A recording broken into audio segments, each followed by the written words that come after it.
3 দিন নিখোঁজ থাকার পর অবশেষে খোঁজ মিলল সায়ন্তন অধিকারী নামের স্কুল ছাত্রের। আর এই ঘটনার পেছনে রয়েছে এক তরুণ অতনু পালের অসাধারণ বুদ্ধি, সাহস এবং মানবিকতা। সায়ন্তন শান্তিনিকেতনের সায়রবীথি পার্ক এলাকার বাসিন্দা। গত 5 তারিখ থেকেই তার কোনো খোঁজ ছিল না। পরিবার ও শান্তিনিকেতন থানার পুলিশ 3 দিন ধরে তল্লাশি চালিয়েও কোনো সূত্র পায়নি। ঠিক সেই সময় মহিষাঢালের তরুণ অতনু পাল কোপাই নদীর তীরে মহিষাঢাল এলাকায় দোকানে বসেছিল। আচমকা তার চোখে পড়ে নদীর ধারে এক অচেনা শিশুর উপস্থিতি। কাছে গিয়ে তিনি বুঝতে পারেন সেই শিশুই বোলপুর নিউজে দেখা নিখোঁজ সায়ন্তন। এক মুহূর্ত সময় নষ্ট না করে অতনু দ্রুত পরিবারের সঙ্গে যোগাযোগ করেন। তার তৎক্ষণাৎ বুদ্ধি, সাহসিকতা ও মানবিক উদ্যোগেই দ্রুত পদক্ষেপ নেয় পুলিশ এবং উদ্ধার করা হয় সায়ন্তনকে। পরিবারের সদস্যরা কৃতজ্ঞতায় ভরপুর। অতনু না থাকলে হয়তো আমরা আমাদের ছেলেকে আর খুঁজেই পেতাম না, বলেন সায়ন্তনের মা। এলাকা জুড়ে এখন অতনু পালের প্রশংসার ঢেউ। স্থানীয় বাসিন্দারা বলছেন, এই তরুণ আমাদের গর্ব। মানবিকতা, বুদ্ধি আর সাহস, এই তিনেই অতনু দেখিয়ে দিল আজও মানুষই মানুষের পাশে। Bureau report, Bolpur news. কোথায় দেখলে তুমি ছেলেটাকে আমি কোপাই নদীর ব্রিজটার কাছে, ওখানে একটা জল ট্যাঙ্কি হচ্ছে পৌরসভা থেকে, ওখানে পাওয়া গেছে। মানে তুমি কি করছো ওখানে?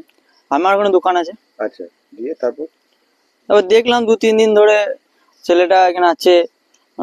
আজই হঠাৎ করে নিউজে দেখলাম, বোলপুর নিউজে, যে ছেলেটা নিখোঁজ আছে, বাবা মা কান্নাকাটি করছে, ওই জন্য দিতে এলাম। নিউজে দেখলে? হ্যাঁ, নিউজে দেখেছি। কোন নিউজে দেখলে? বোলপুর নিউজ। হ্যাঁ, বোলপুর নিউজ। তারপর এখন সোজা ফোন করলাম। হ্যাঁ, ওকে নাম্বার জিজ্ঞেস করলাম, নাম্বার তো জানি না। হ্যাঁ, ফোন করলাম, দিয়ে বলছে এই নাম্বার। ঠিক আছে, বেশ, চল বাড়ি। হ্যাঁ, এখন তো আমার খুব আনন্দ। ছেলেকে যেমন গিয়েছে বাড়ি থেকে, সেরকমই আমি পেয়েছি। হ্যাঁ, পেয়েছি, আমার খুব ভালো লাগছে। কতটা আনন্দিত? হ্যাঁ, খুব, ছেলেকে পেয়েছি খুব আনন্দ। হ্যাঁ হ্যাঁ, ওই জন্যই সবাই দেখেছে। হ্যাঁ, যাক, পাশে ছিল বলে হয়তো পেয়েছি, না হলে হয়তো আজও পেতাম না। হ্যাঁ, তোমাদের খুব ধন্যবাদ। আমরা চিন্তা ভাবনা টেনশন ছিল, এই কদিন খাওয়া নেই, ঘুম নেই, কিছু না। আজ পেয়ে আমরা খুবই খুশি, খুবই আনন্দিত। আমরা আমাদের ছেলে যে আমাদের ফিরে এসছে, এটাই আমাদের কাছে অনেক, আর কিছু না। আমি খুব আনন্দ, মনের শান্তি পেলাম, মেয়েরও দুঃখটা ঘুচিয়ে গেল।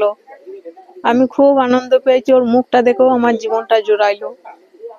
এইটাই আশীর্বাদ, এইটুকু ভালো থাকুক। খুশি? খুব খুশি। লাতি তো আমার বাড়িতেই যাওয়া আসা সব সময় থাকতো। 4 দিন থেকে কি অন্য যায়নি আমাদের, জানেন? হ্যাঁ, ভালো খুশি হলাম, আনন্দ আশীর্বাদ দেয়।